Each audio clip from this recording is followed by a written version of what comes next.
அத்தியாயம் 87. அல் ஆலா, மிக உயர்ந்தவன்.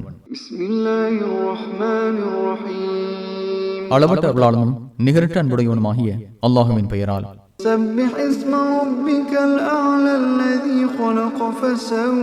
மிக உயர்ந்த உமது இறைவனின் பெயரை துதிப்பீராக. அவனை படைத்தான், ஒழுங்குற அமைத்தான்.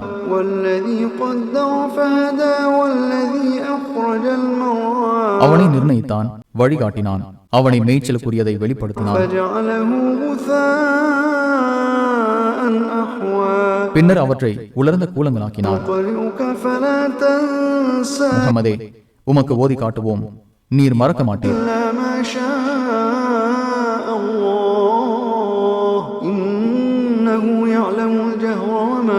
அல்லாஹ் நாடியதை தவிர அவன் பகிரங்கமானதையும் மறைவானதையும் அறிகிறான்.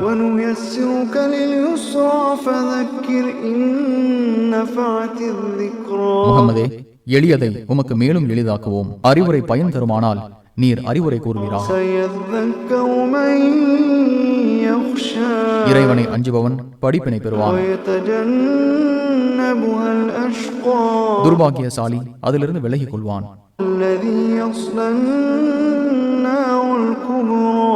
அவனே பெரும் நெருப்பில் கருகுவான்.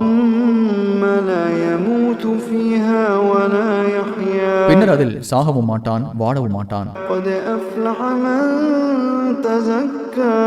தூய்மையாக வாழ்பவன் வெற்றி பெற்றான். அவன் தனது இறைவனின் பெயரை நினைத்து தொழுதான். ஆனால் நீங்கள் இவ்வுலக வாழ்க்கையே தேர்வு செய்கிறீர்கள்.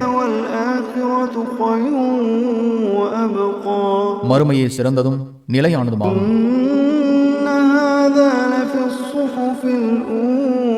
இது முந்தைய வேதங்களிலும்